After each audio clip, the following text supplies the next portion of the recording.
Get you guys to you guys stay by the podium over there. Yeah, I got you.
All right.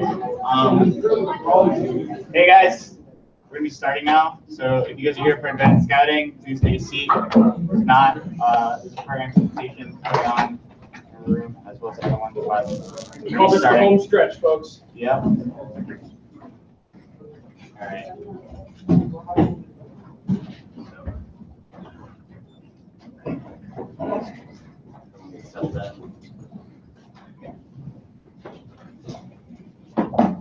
Okay, so out of all the teams here, how many of you guys scout? Yeah, I mean you should scout, yeah. For those of you that don't, why should you scout? So at competitions, some of you, you think you guys have a really good robot, and with that, having a good robot is only really half the battle. Because when it comes to the time of you being a high-seeded robot, you're actually coming into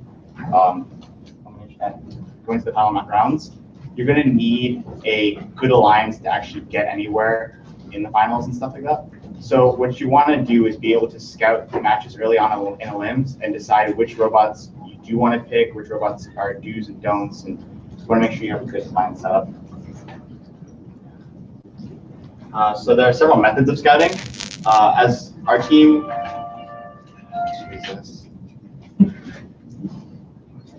so we have several methods of scouting. Our team primarily uses digital scouting with our website, Scoutmaster.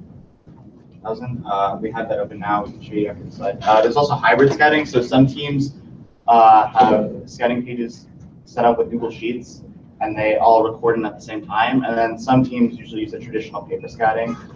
Some pros and cons. Paper scouting is easy and cost efficient and time efficient if you don't have the time to make an entire web app during the season to scout. Paper scouting is always there.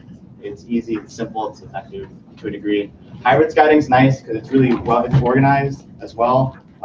Paper scouting, you always have to shuffle through papers towards the end of the day and make sure everything's organized. Hybrid scouting is nice for that. And then you have pure digital scouting with usually a scouting app. Some teams have an Android app. Some teams like one, you have a full scouting system with laptops and stuff. And we have our own web app that we use. So that's nice because it keeps all the data organized right on one site, and it's nice because we have guest access also. So yeah, we can show you a bit of our scouting application right now.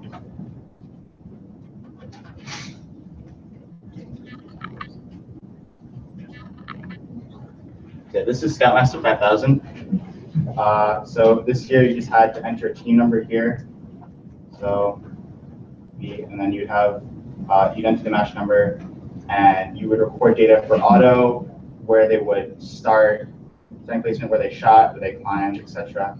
And then you had their teleop data, if they climbed or not, and then some comments. So you'd include like penalties and technical problems. And overall, in teleop comments, you want to record the strategies they used, what type of robot they were, if they were defensive or offensive, if they mainly scored gears, if they shot. You want to record all those things. Qualitative data is nice, but the quantitative data, the quantitative data is nice, but the qualitative data is really where it's at, because you want to know what type of robot that the team is using. You want to make sure if that person's a potential alliance partner, you want to make sure what strategies do they use and how do they combine with your strategies, and how can that lead you to success later on. For Google Sheets, there's plenty of options. This is one thing where all the teams, you have an individual thing for each team where you enter the data, and you can then, if you input data, there's ways that you can make lists of all the teams and how well they do. Systems are very fleshed out. There are other systems, online, I believe, that you can scout with Google Sheets. The problem with it is you have to use wireless. And internet competitions. Internet competitions isn't always the best, so it's nice to rely. So yeah, several parts of scouting. So you have your pre-scouting, pit scouting, match scouting, and then your usual scout meeting or analysis of the data you recorded. So pre-scouting is usually when you look at teams and how they performed in prior competitions and compare how they progressed with the season, what changed, what strategies they used. Maybe they were a defensive bot in week 1, and then they changed to be a more offensive bot, and they scored more points instead of driving around pushing into other robots. Pit scouting is the usual go around to other pits, ask questions, the classic, how many wires do you have in your robot? It's a great start. Yeah. One thing about pit scouting is it's not just about asking them, it's about getting to know their team, because it's a whole lot easier to go and talk to a team if you know a person on the team or you're already friendly with them. Just asking them questions about their robot doesn't always get you very far. Then there's match scouting, which we went over with the hybrid, paper, and online scouting applications. That's actually how you record your match scouting data. So that's most of the quantitative data, like how many balls they get in the boiler, how many gears they score per match, or if they climb or not. That's what you usually score in match scouting. And you can sometimes compare that to the pit scouting data and on what the teams actually told you. It's nice to see where not there inconsistencies. And then you also have the scouting meeting and such data analysis. Usually on the end of the first day of competition, or at the end of every day of competition, you'd have a scouting meeting where you discuss data, you discuss teams and how they're performing, and if you can predict any changes in them, and create a pick list based on that of what you discussed, and then go through that pick list and see what teams are going to be there. So yeah, training. So if you do have a scouting system in place, you want to make sure that your new students know what it is before competition, because it can get very disorganized and hectic if you show students your entire scouting system the day before the competition. Because then when you're relying on them to record data for you, and Jesus, my phone's off.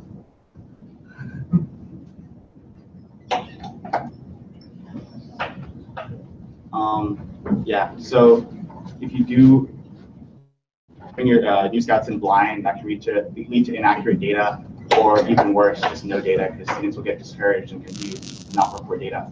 So you want to make sure some things you can do training your scouts. You can have them scout recorded matches, or if you have any preseason or off-season events, bring your new scouts, new students to those events, and have them scout then, which is also a good way to set that. Yeah, there's some good scouting practice. So there are several tiers to how your scouting team can be organized. You have lead scouts. Lead scouts should be experienced scouting members who know what they're doing, usually organize other students around and kind of give structure to the scouting team in a sense. So they would appoint other scouting students and know which alliances they're doing, usually organize scouting schedules, organize scouting meetings, and just make sure everything is in conjunction. They usually go to alliance selection and help pick out which robots you want to actually be on your alliance, and they're very useful. Yeah, and the other suggested scouting roles you have are your match scout, your pit scout, and your analyst. So yeah, so pre-scouting is usually an idea of how the hard Yeah. So we talked about this earlier. You want to have all your scouts go through some sort of pre-scouting activity, gather them all together, know what's happening, and know what you're going up against when you're going into that, and then see how your expectations compare to what you thought was going to happen versus what was actually going to happen. So this is an activity you want all of your scouts to engage in. So pit scouting. Yeah. Pit scouting is usually just a few students who walk around to all the teams in the pit, and most importantly, as I said before, you really got to get to know all the teams of your competition. It's so much easier to go up to them and ask, can I be on your alliance, or can we make a deal? And it is good to ask, like, you know, how many gears can you do, say, or just numerical data, but it's nowhere near as important as getting to know them. And the other thing you should look at really is electronics, because messy wiring can be really annoying if they disconnect during your matches. That's one of the more important things to look for in scouting. Does anyone have any questions so far, or use anything? How do you get your scouts excited to be scouts? So this can be tricky because at first glance, scouting can seem kind of boring, or more so it can be kind of boring for some students who just don't like really sitting there, don't have a long attention span, and that can just sit there and watch matches for an hour or two. So ways we've tried in the past, usually when new students come in, we emphasize the importance of scouting and how we cannot win competitions if we don't scout. Because you really need to emphasize on your teams that having a good robot is only half the battle. If you can scout your way to the top, you can. That's a possibility. But another thing you can do is, we tried to reward this before. We had like a small scout tier list on who performed the best, and rewarded them based on that with things like candy and small treats like that. They like that, and it's something nice to incentivize it, and that's usually how you can get them to. But it's nice, always nice to emphasize the importance of scouting and how that can really lead to good results. A big part of it too is like you have to like make this connection one time where you scouted well, you found this hidden gem of a team, you worked really well together, you came all the way back and you did really well. Maybe you didn't win, but you did really well. And people, once they make that connection, they understand like this is how we can win an event, and this is super critical. Sometimes you need to get to that point. But it's helpful once you've kind of got a cycle going to bring the new people into that cycle, see how it works, and then kind of instantly get them connected. But getting that first closed loop happening is obviously the hardest one. Yeah. When the students go out to the pit scouting, I know we have done in the past, what do? They don't just walk up, they have a list of questions that they're gonna ask, so that you gather the data you want? We usually have a dedicated like set of 2 to 3 pit scouts. They go out and they take pictures of every robot that are out there in the pits, that are available at the time in the pits, and that goes into our scouting application. And most of the time, yeah, they do ask questions, but we like to rely on their observations and comments that they write down. So like Patrick said earlier, if you notice messy wiring in the robot, if you notice something really flagged, if you notice some inconsistencies with what they've told you and what you see on the robot, that's something that you want to take note on. And you want to make sure it's important that they write down or type down any comments they see or any very like obvious like things on the robot that There's stuff you can infer from observing that's really kind of telling. Things like if you ask someone to show them your battery maintenance or your battery charging strategy, they don't have one, then it's kind of telling of how they approach each match. If you ask teams what they do for a pre-match checklist and they don't have one, or they don't have a really solid answer, that's kind of indicative too of what you could be dealing with. Again, none of these things are like singularly disqualifying for us. Like when we're looking at teams, we don't take any one of those one things and say, oh, you're out. But it's that kind of pool of knowledge. And if we can find a team that can do the game task that we need them to do and has a good battery structure and clean wiring, accessible wiring, that's all the better. So there's a lot of, most of the pit scouting we do is observational. We will ask teams questions about what they think their robot can do, but we're trusting our collected match data for anything about number of gears per match, how many times you climb, and stuff like that. there's kind of an idea, well, like a common thought that was brought up by one of the people on our team is that pit scouting, you shouldn't have to ask any questions, except if you do have to ask a question, it should only be a yes or no answer. Which is just because, I mean, for the most part, any relevant information should just be, you should be able to just see for yourself. But like information like, oh, how many gears you can get, how fast it can go, that's all data that you get like while you're watching the match. As far as like drivetrain goes and like if they're using vision, you should be able to see that yourself. You shouldn't have to ask that. Yes. So you guys keep mentioning that you like ask about, or like you observe the wiring. Is that just a kind of a metric for reliability of the robot? Or Just an example. What's an example? Oh, just an example. Yeah, many things we'd like to take note of. There's like, so there's stuff we're working on like in the background. Like it's not stuff that we share publicly because it's hard to explain. But like there's correlations between things like our partners that have had really good wiring and how well they work on the field. There's just these ebbs and flows that teams who get it and are there and well prepared versus teams that aren't. And it's like I said, it's not that it makes or breaks it, but if there's a problem with a team and we're dealing with the rat's nest of wires and we're trying to work through that, obviously it's going to be easier to deal with the rat's or the clean wiring versus the rat's nest. But the fact is, the team without the rat's nest is probably not going to have those problems. So it's not just because it's more reliable. It's a good way to catch the attitude, the overall attitude of the team.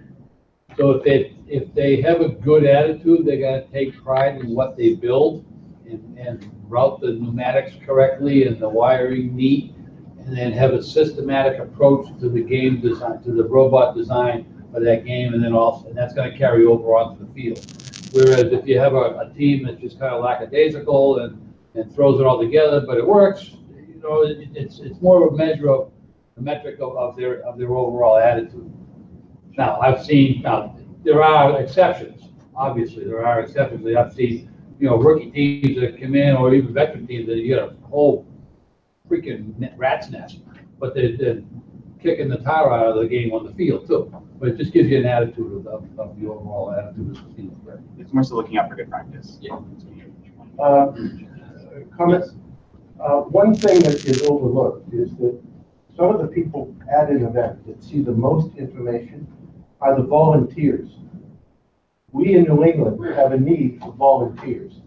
Members of your team who volunteer at events you're not competing at can not only benefit and help the program, but you will learn something about robots that work, that don't work, things to look for, and the types of ideas that will help your team develop into a better entity. You bring some of that information back to your team and help you build a better team. I'm always looking for inspectors, so if any of you veterans, 3 or 4 years of building robots, want to be an inspector, then let me know.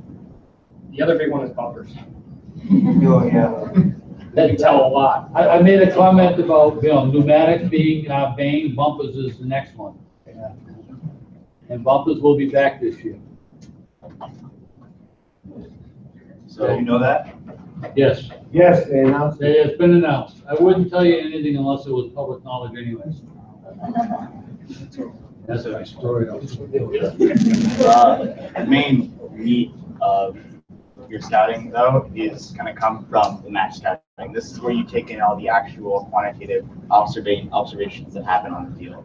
So this is where you see, oh, this is how this team performs. For example, take some, for example, they can get about 5 more gears, 5 to 8 gears per match, and that's something you want to take note of, and that's something that you want to mark down during your scouting meeting. And you want to make sure you take notes of notable teams. You got to make sure you also take notes of teams that you feel don't specifically perform to the criteria that you're looking for in an alliance. And what teams you want to be in your alliance really depend on what type of bot you are. So maybe if you're a strong gear bot, you want someone to score a KPA for you. You're going to want to look for a shooter bot. You're going to look for a strong shooter bot, or vice versa. Depends on what you're looking for and what criteria you want to meet. But this is where the meat of your scouting data comes from. And if you have a large scouting team, it's a lot easier to organize things like shifts and who's scouting when and organize that. Where for teams with smaller scouting teams, you might need to have the same scouts watch 30 to 40 to 50 matches, or even watch matches for the entire day. And that can be very hard for some students. So you want to make sure you try to find a way to organize shifts in a way that everyone gets a small break and can actually just relax. Because it can get really tense and draining to watch matches all day. I imagine the more shifts you have, the more it relies on your application to be consistent in how the information gets put in. Yeah, and sometimes it depends on the person, because you do have people who we have for short shifts who just don't like scouting and give unreliable data. But you do have those reliable students that just get tired after scouting 30 to 40 matches, and it's like over time they just give less consistent data. So it's nice to give them breaks so that they can relax their mind a bit and then get back into it fully focused. So for your Scoutmaster 5000, how are you getting the information plumbed back to the central spot? So it just uploads directly. It's all on the web. Yeah. You input it on the web and it stays on the web. It also stores data in case you're offline, so then you just have to go back on files. Yeah, so it can be used, so if you're not connected to the internet, it can be used if you're not, when you're not connected to the internet, and it saves all that data, and then as soon as you are connected to the internet, it uploads all of it to, I guess, our version of it, like our end. Yeah, because a lot of places you're at, you can't get connected. Yeah. Especially in competitions. Right. That's another disadvantage of using things like hybrid scouting systems that rely on things like Google Sheets, because you want everyone to input at the same time. Sometimes there's some inconsistencies and it can kind of mess up unless everyone's online at the same time. So that's not always as reliable as having a dedicated online scouting system or a dedicated offline scouting system. It's kind of hard to have that hybrid because it relies on wireless, and wireless isn't always reliable at competitions. The dream for us and where we're trying to get to is like in a match, you'll have multiple people watching the same robot and you'll rank them against each other. So in an ideal world, you have 3 people watching one robot. Hopefully all 3 agree. But if they don't and 2 agree and 1 doesn't, you would which to discard. you would downvote that one. Yeah. So we can understand how scouts do, rank our scouts. Some people are just really bad at scouting. Like that's just a fact of life. And so we want to make sure that we're putting people to good use and that we're not just inputting bad data. So, and then of course you get the good information out of it too. You know which number was probably correct out of the 2. Do your drive teams ever scout? No. Do you have one drive team that goes through the whole match? The whole event? Like Brandon was saying, it's nice to have multiple people scouting one robot, because some teams, I believe 1678 does this, where they have multiple scouts for one robot, but they're scouting different aspects of the robot. So you have one scout that's actually scouting the quantitative data, what they're scoring, what they're doing in the match, and then you have a higher up scout who's actually noting down their strategies and giving them a performance-based grade on how they're maneuvering, how exactly they're going around the other robots, and what they're doing in the match. That's like the old school baseball scout that's just got the years of experience and knows the look of something that looks good versus the look of something that looks bad. And we usually will put a list together of teams that we're doing that type of scouting on going into an event based on kind of pre-scouting the event, and then we'll do that as the event progresses. We'll add teams to that list, take teams off that list, and try to build as much solid qualitative data to go with the quantitative data. It's also very good to get in touch with your drive team, and because if you talk to them, you can see how they think other drive teams cooperate with your drive team and what strategies their drive team uses. So it's also good to get input from your drive team to see how they feel about working with other teams. So, yes. So I'm assuming that your Scoutmaster 5000 is proprietary and it's just for you guys, it's not a shared. No, so we'll work with teams to open. We have to set up login accounts and stuff like that for you, but we've opened Scoutmaster up to other teams in the past. Are there just for rookie teams, are there just scouting applications that people have put together, other FRC Yep. have put together, they just share? We have one that we have offered up, and there's been 3 or 4 teams across the country that have been using our scouting app. We've had, one of our mentors created it with the students about 3 or 4 years ago. Okay. And your team number? 1073. Thanks. Yeah, there's a lot. There's a lot to choose from actually. And they all kind of do things a little differently, and it's good to find one that kind of fits the needs of your team or what you have. Our students tend to have tablets and phones. That's what we based our application on. Other teams do, so like they've been saying laptops and spreadsheets. It's all about what works for you and what you guys use. My counterpart in Ohio, senior mentor in Ohio, he has a team out there that has actually, their scouting software that they make available, it's all web-based. It actually predicts the outcome of future matches as well. And he claims to be 90% accurate as that. And then it'll give you the, what teams, it'll automatically populate a list, what teams will match your capabilities going to the limbs and the picking rounds. So drop me an email and I'll get it there. I don't remember the number off the top of my head. All of these senior mentors are listed on the webpage. So you can do a search for senior mentors, and where they're listed, look for the senior mentor in Ohio. Ted Hood is his name. And his email is right beside his name. T. Hood at firstinspires.org. We use a similar function on our scouting application called Coach, where we take data given before, and we usually take some averages and we output a prediction score based on that. But those features are super useful if you're going into a match blind, don't know what to expect. You can take previous data and go on that. Super helpful. So comments. We were talking about this earlier with kid scouting and in regular scouting.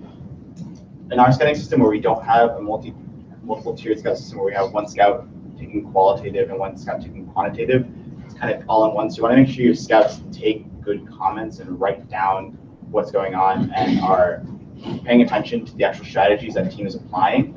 So for example, we've had comments before where students have wrote, robot drives fast. That is not something that's good to know, but it's not something that 37 really, feet per second. Yeah. If you're going to say something like that, give it some more accuracy or go more in depth about it. Say they maneuvered very fastly around the airship. They were able to dodge multiple robot defenses coming in, but they did miss their gears a lot. They dropped a lot of gears and they weren't able to signal, but they did maneuver quickly. You want to have an in-depth comment like that, talking about what strategy they used and how they applied themselves. So you want to make sure your robots, your teams, your team members write down good comments about robots. And if they're inputs as well, make sure they take down notes and write comments about how that robot seems to be.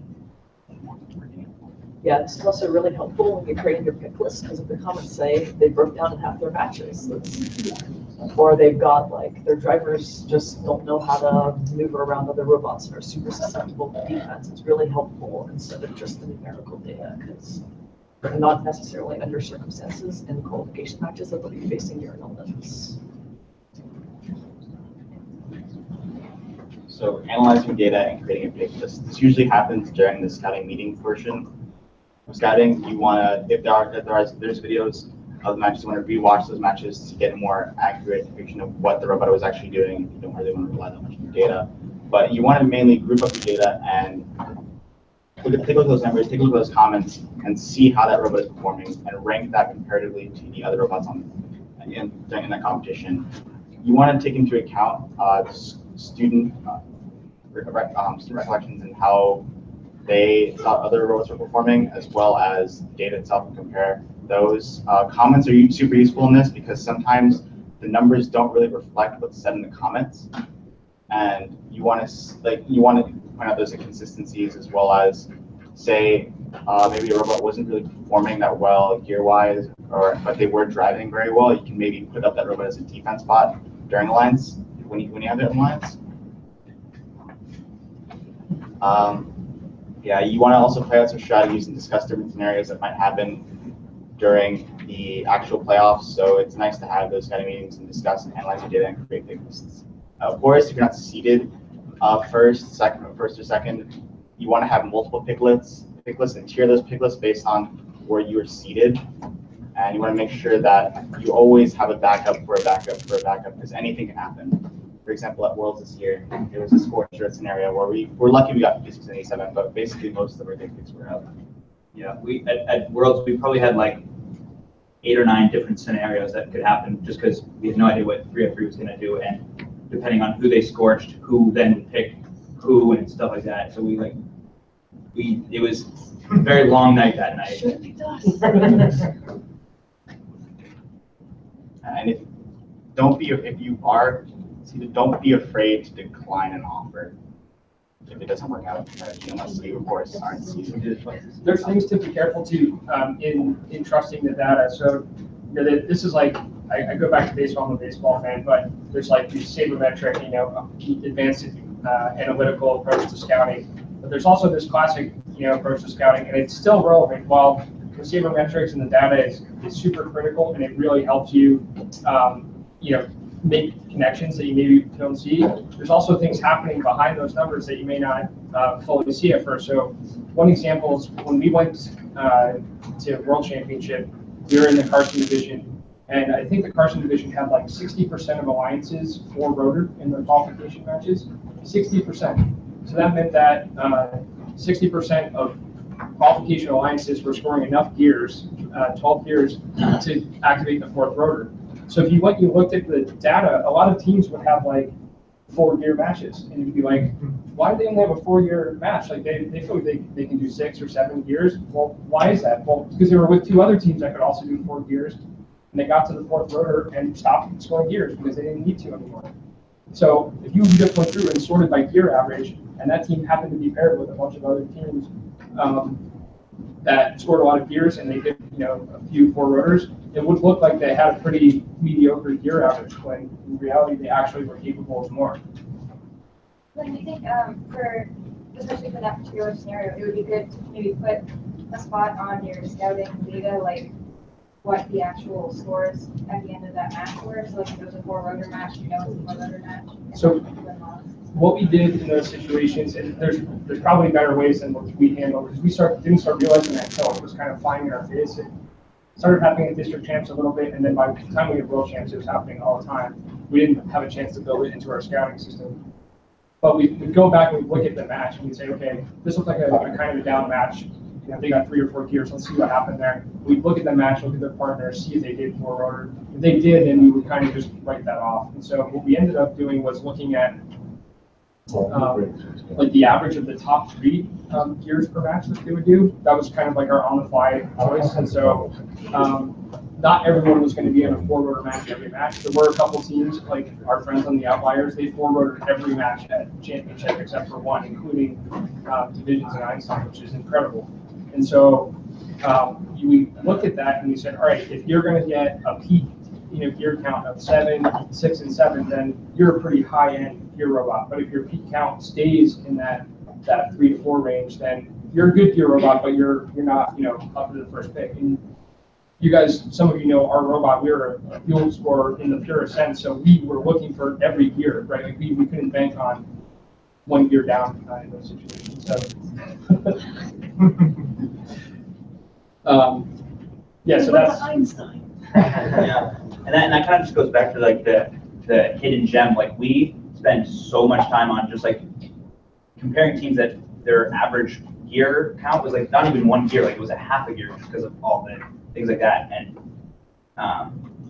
because at this point we had to figure out, it's like there's a good chance that 5687 will get picked.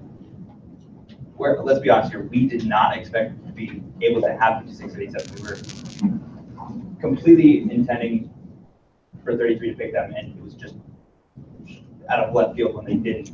I don't even remember what our pick was set up to be if it wasn't who they picked. Oh yeah. But yeah. So then it goes into alliance selection. That's where the process kind of ends. So during alliance selection, it's pretty simple. You send a scout, usually a scout you trust, to go up, and it's nice to have communication between your scout up there and the scouting team on alliance, and throwing back and forth team numbers, coming back for data, and making sure you have the final points down for your final team is completely organized. But after alliance selection, scouting doesn't necessarily end there. You want to make sure you're discussing strategies with your alliance members and your coaches and the coaches of other teams to make sure you have a strategy set down for the following matches. You want to look into matches coming up, and the matches coming up, and you want to make sure that those have a good outcome, and compare what those alliances can do compared to yours and set strategies you want to have in place. Also, don't be afraid to be that team to like get free music play while you're trying to decide. Because if you don't know, then you really should be spending the time to make sure you get the pick exactly right. Now, a lot of people are going to pressure you into making a decision very quickly. And don't be afraid to like take your time. Like, we do it all the time. How do people feel about like whiteboards? Like people holding up their. Yeah, like how do you guys feel about that? Some people have a real strong opposition to doing that. So obviously. Well, I would say that, you know, if you have your people in the stands, and the guy in the field, I don't know if you've ever been on the field, but it's very stressful. I've never been on the field, of course, because I'm a mentor, but I'm up in the stands with all the papers in front of me way back in GSR times, going, oh my God. And I was gonna say, don't rely on the phone call thing, because that takes a while to really happen. So I was thinking, it's probably the whiteboard's probably the best thing to do, as long as you know where it's coming from. So if you have you guys in the stands. Something I did at IRI is because I don't know, something was going on, we couldn't, communications were happening, and I just ended up just screaming the pick down, like from up on like the second level of the stand. I just turned on like, or was down there. The higher level point and the exact method really is like is what you're saying. It's like it's so stressful to be the one guy, right, or girl, where everything falls on your shoulders, and that's really, in our opinion as a team, we think it's unfair to put that on one person when literally the entire team up to that point has been scouting and executing strategy and all that. Why at that point in time, like dump it all to one person? Yeah, and what we do is, these guys are our lead scouts, and we'll send one of them onto the field, and then the other one is leading the discussion off the field. So they're like, you know, brothers in arms. They're working together. They're communicating. One of them's down there in case something does happen drastically, and we need to make a smart choice, and he doesn't have some sort of communication. Then the other one's leading the discussion up in the stands, and you know, it's ultimately up to these guys and girls to decide what happens with our pick. But it's a shared decision at that point in time, and the team isn't left, you know, with one person feeling like they messed up by picking a team that they shouldn't have or something like that. I would say it also takes pressure off that one person, even if you don't have to be using that communication, to know that you are not isolated and having to make that decision completely alone. To have that peace of mind that you have other people backing you can help you out.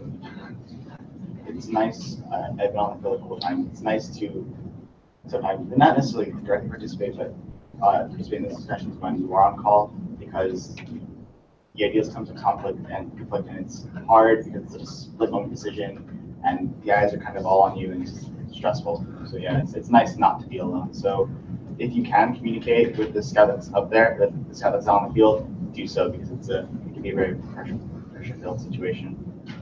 So yeah, we're gonna open up the floor. We're not open up the floor to questions or comments. So we are a very small team. We had, I think, we were just saying, max maybe 4 scouts, including mentor scouting last year. How do you recommend kind of making up that difference? Because you guys are talking about like having multiple people scouting the same robot. And you make friends. Yeah. At Pine Tree, we don't need a specific example, but make friends with teams. And that's like what coming to days like this is great for, because you now have a connection to every team that came here today, whether you directly talk to them or not. You have that common ground. When you go to an event, look ahead of time at the team list you're going to. Try to identify teams ahead of time that you can work with. And yeah, you are going to be in some way potentially competing directly against each other. But I mean, this is first. Everyone understands that sharing and cooperating, you know, and competition aspect is all part of the game. And whenever we're, you know, short, and this happens even when we go to championship. Championship, there, you know, the divisions were like 75, 80 teams. In the past couple of years, they were 100 teams. If you go scout all 130 matches, you're gonna put 130 matches on the same 4 people. There's gonna be nothing left. Yep. So, and like that's why you know, people like you are invaluable, because you can still take a bigger pool of data and distill it down, and you're focusing on, you know, other stuff that is beyond just the numbers and the raw data collection. So that's my recommendation. Find someone to share the resources with. And many teams are like yours in the same boat, trying to figure out the same thing. So it's just connecting the dots. Yeah, when we didn't have a team to pair up with, generally what I would do is I would like choose teams that either I hadn't heard of, or like usually I would be scouting you guys, because like we know you guys are good. If we had the chance to pick you, probably would. You're picking and choosing, you know, where to spend your energy. Yeah. Yeah. Like Brando said, the first is really community, so at the end of the day, yes, it's about competition, but it's also about the experience you gain. So if working with other teams to scout is a part of that, then so be it. Any other questions? This is kind of a pretty generic question, and I imagine the answer isn't going to be like super clear, but how late do you guys go for scouting meetings? Just in general. It depends. For World, we went to like Past one. yeah, past one. And we were like, there's only 2:30 or something like that. Yeah, it was tight, but usually it runs till about 10 or 11. We usually start like after dinner. Okay. So we usually spend like between 2.5 to 3 hours. One rule we have is like, when we finally have the scouting meeting, like you have to be engaged or you need to leave the room. You know, like, and it's fine, like, believe me, when we crack jokes and move around more than anyone else in the world, but even in that joking and everything, it's like, tell the joke, get the laugh out, on to the next thing. Yeah. Like the secondary and, third and fourth jokes down the line, nope, like that's not gonna happen. Yeah. So that's a big part of it too. So like you gotta stay on point and focus, or it will take all night. Yeah. Especially when it runs till like 2 a.m. And then it's like, all right, guys, let's finish this up. Try to drive the next day. So Yep. you don't want to be Tuesday. Yep, you don't want them there that late, but the drive team's feedback is pulled in quite often. Do you think we can execute a strategy like this? How was it like working with these people? So their input is valuable for the scouts. So we try to get that done, and having the focus group of people, making sure that everyone that's there wants to be part of the pick list, definitely helps. We usually do have our dedicated group of extremely dedicated scouts that actually care about scouting, working with us and staying to the scouting meeting to actually contribute those ideas. And like Brenda said, drive team input is also very, very important because it's nice to see how we can cooperate with other teams. If teams really can't cooperate with us, it's going to be harder to have them on a proper alliance, even if they are good proponents. So you want to make sure they get their input in. But as for scouting meetings, you don't want to keep the drive team there too long because, of course, they have to get their rest and they have to drive the next day. But that's why you have your primary section of lead scouts and dedicated scouts to actually stay there with you and go over the data, as well as mentors. Mentors are very helpful as well because they have the experience and they have keen eye for small details that you may miss. Yeah, as far as the drive team goes, there is oftentimes where a decision will be made not solely off of, we'll have two teams that have the exact same statistics, and then it comes down to like a team that we don't really know that well, we've only been involved for like they're kind of like inconsistent and stuff like that, and then the team that's like been like on like playing at like a high level, we've worked with them before, like they know what it's like to like play in playoffs and stuff like that. So we'll favor that team over opposed to the team that has the exact same stats, but hasn't really been in that, like, I guess, pressure position before, and we don't know if they would be able to perform under pressure and stuff like that. Yes? We were talking about at the district level, district competition level, the first one you said. Yeah. The night between it's Friday, Saturday. Friday night, you're going through all of this analysis, but then there's more matches on Saturday morning. Yeah. What do you do with that data? We usually have the more in-depth discussion on Saturday, and then the Friday night is more so predictions and going over the amount of daily event. It's more so predictions. It's only a 2-day competition. That's right. Oh, it's a 2-day competition. So what we'll do in the morning, or the night when we're done, we make our scouting list. That list, say for like a district event, we'll have like 28, maybe 30 teams on it. Knowing we're going to get down to 24 teams, or 23 if we remove ourselves from the equation. And we call it the watch list. And it's a list of teams that we feel like are on the bubble as far as being in that mix or not. And teams can make that list for really wide range of reasons. One could just be that historically they've been a very, very good team, and for whatever reason they're at the bottom of the rankings right now, and the robot just hasn't been working. 177 was a really good example of that at championship this year, because they at district championship were performing very well, especially towards the end, and they had this kind of momentum going. And then we get to world championship, and they had like very hot and very cold matches, and so they're on our watch list because we're like, if they can figure out what's going on, and their cold matches meant that they would like die on the field or something like that. And so we're watching them because if they find the missing, connection or whatever that's in the robot that's messing them up, and they fix that, all of a sudden they're a team that could be ranked much higher. So It's, But then that watch list is what you really, those are the ones you really pay attention to the next morning. Yeah, usually like the top, like the meeting before, I guess, the last day, like the top 5 or 6 teams that are on our list usually don't change all that much, but then the list for our second pick changes a bit on the matches before line selections. Yes. Did you guys do pilot scouting at all this year? That was part of the comment section. If the pilot was doing like dropping gears all the time, that would be written down in the comments, and we would consider that.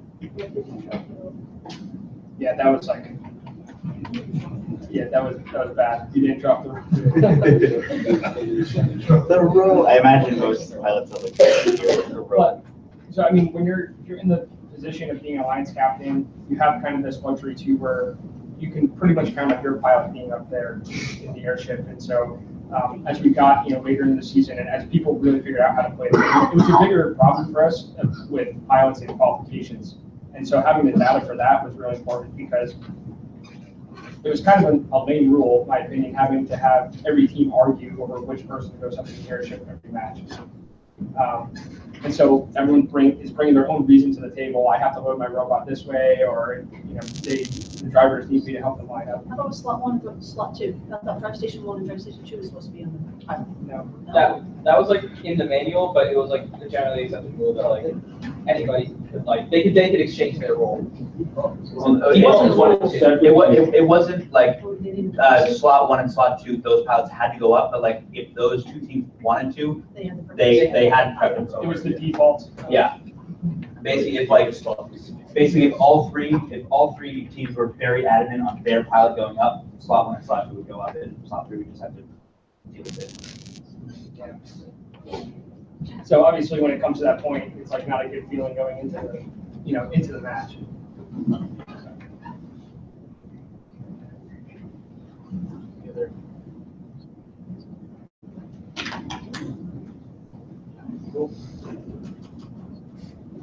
If anyone wants to know more about things like scouting applications and online scouting, talk to one of us. We have worked with the software before, and I can help get you in touch with that. Yeah, if you're interested in looking at Scoutmaster, if you want to be a part of it, we're more than open to bringing people in. We haven't just publicly opened it up because we're hosting it and everything, so we don't want to really. Just curious, what's the typical amount of time you guys spend on that tool to prep it for this year? For a season? I don't know, you did it this year. Yeah. So usually when they announce a game, we create the main file that actually, so. The main file that provides your GUI. Yeah, so mostly this page right here, the match scouting page. It'll eventually go up. Yeah.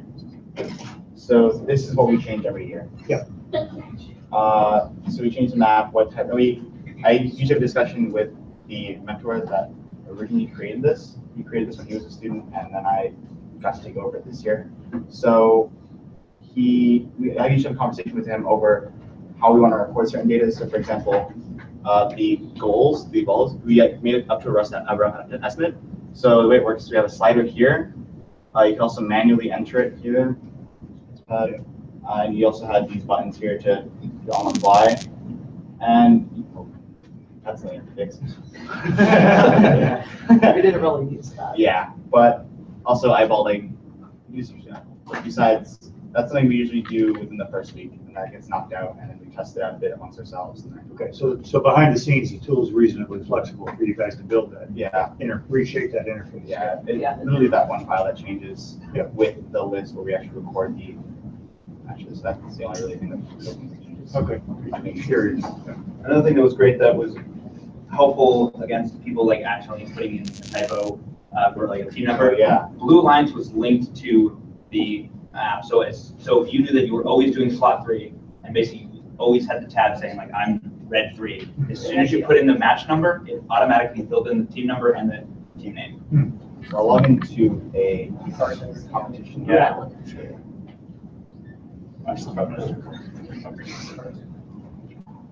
First was there. So what's cool is on the match schedule, So you see our matches. Sometimes the scouts didn't record data because they actually want to watch the robot, and we recorded data for our robot that match, so we can see improvements. But what's nice is, so the match schedule is linked through the Blue Alliance, and what's nice is, so you see all the white teams. Those are when the numbers that filled in white. That means we actually got data for that match, and the red numbers mean we did not receive data for that match, and it's a nice way to track who acted. And we have the scouters on file on who's scouting what matches and what teams, so we can always go back to that person and be like, oh, he didn't scout this match, or oh, he uploaded data, which is nice. And sometimes if you're watching a match and you look at the scouting data right after, which is what me and Patrick sometimes do, one of us is always in the stands making sure the scouts are doing the right thing and actually putting the scouting data correctly, especially with freshman scouts or new scouts. So we have this edit match scouting thing, edit match scouting section here, where we can actually edit the team number, put in the team number, and we can put in the match number for that, and we can actually edit that scouting data directly as happens. Or we can delete a match data if it's not accurate and just redo it in the match scouting section, which is nice. Yeah, it's very nice with all the students having their own account on Scout Masters. That like it's very good to hold accountability for things like if you're giving bad comments, yeah, it'll say the name of the person that scouted that match. And so if you see like consistent, every match this team does 4 gears, 4 gears, 4 gears, and then there's one match that's 8 gears, then you see the name, it's like, do they really do 8 gears? Yeah. Other examples, when you get people saying there's teams who don't have auto gear autos, but yet they say they have 2 auto gears. Yeah. And you also see some things like about that. Someone's going 500 high goals. So that's a nice thing. We can always go back to the person like, hey, you scored. They really scored 500 high goals when they trigger, and then we can always go back and edit that data directly. This is a cool feature here. We don't use it that often, but it's nice because it's we use it for this competition specifically, but we don't use it for every competition. It's like a drag and drop live editable scout list, which we just edit on the fly, and once we stop editing, it's live, and everyone that has that refreshes the page will get that updated list. And this is the coach. So that actually, if you go to the match schedule and you click on a match, it opens up the coach section where we take the averages of the scores for gear, shot, climbing, and the scores that the KPA they scored. It gives you a sum of the scores they get based on their averages, and it shows you the solo performance of each robot in that match. And it does that for every match based on the data we've received. Yeah, so if you go to the match schedule, so right now, like we're looking in the past, but we could be like halfway through a competition and we could click on like one of those green matches where we have an upcoming match, 2 or 3 matches ahead, and start looking through, and we can very quickly formulate, are we going to be able to forward order this match? What, are we working with another fuel shooter or people climbing? And so this was the screen I would spend all my time at as the drive coach, and just scroll through very quickly. I'd be able to tell, where we were, alliance-wise, what are we going to be working with here, what do we need to focus on, and yeah, it's super useful. Yeah, and then either Brian or Patrick, but like a little bit before the match, would go through the comments of both the teams that are on our alliance and against us, and then just message all that, like collected, bring all the information together, like quantify it, and just send it to Brando. It's just like one team may be saying that they can do this, but all the data is saying that they can't. Yeah. So it's just a nice heads up for it. It can be very stressful queuing up, and it's just, okay, just messing my phone, a quick summary of what the robots on your alliance are capable of versus what you're up against. So it can be stressful there, and it's nice to have that immediate thing with somebody on the team. Another very, very important part of our setting software, which we use a lot in setting meetings, is the graph. So here we can put any types of scores on both axes. So we have, so we have year versus and we have it on the averages. We can show the team numbers below. So we can actually look at that team's. So there's 2 teams right here.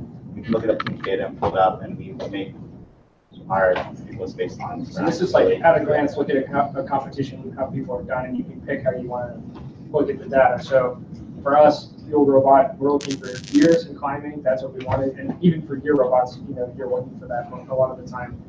So we look for gears placed on the x-axis here against climbing, and the upper right is what we want to find. Like, we want people as close to the upper right as possible. We want to understand if there's, say, someone all the way to the right, but they're like only, halfway up. We want to know why they're only halfway up. Like, what are we doing? Can we help them, climb more? Because if they do, they're hitting like 5 or 6 gears a match, and we can fix their climb. And all of a sudden, we have, a team that's all the way back up in that upper right-hand corner. So it's nice we can organize this by maximum and minimums, both axes, and it's also nice to every day or throughout the day, as data gets uploaded, this graph changes quite often, so it's quite nice to look how the actual competition itself progresses. Yeah. So we use this a lot at championship when we're filtering through so many teams, 75 teams or whatever. Yeah. It was really helpful to look at it this way and see who's in the same quadrant. Than what the teams are from. Who's got that profile? You really have to weed out a lot of teams this way. Yes. Have you ever considered like putting this onto, or having the ability to use this as like a local Bluetooth thing? Well, so this year I've been considering things like making it so similar. I was thinking of several ideas. So one way is having it like 195s where it's all directly wired together. That's kind of a hassle and can be disorganized.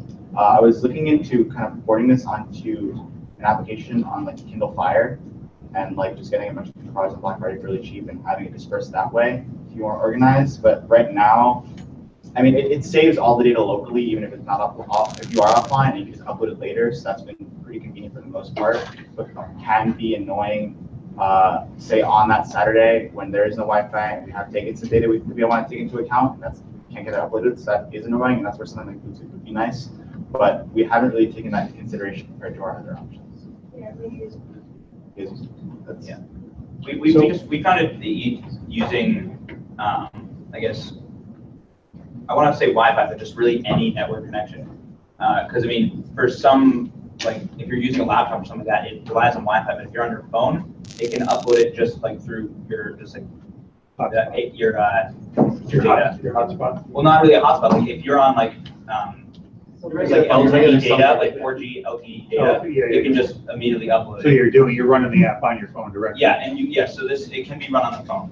And that's what most of our scouts did, is they just sat there on their phones. Okay. It made it look like all our kids were just sitting there just playing on their phones, Yeah. nothing, but they were actually actively scouting. Yeah. It was. Yeah, if you ever look at our stand, you just see about like 6 students just all on their phone. I'm just like chilling chilling out. just like Yeah. it's like they're just texting everybody. But those students are actually scouting. So yeah, Looks can be deceived. That's 4 o'clock. Yeah. Any other closing questions? If not, that's all we have for today in this room and everywhere else.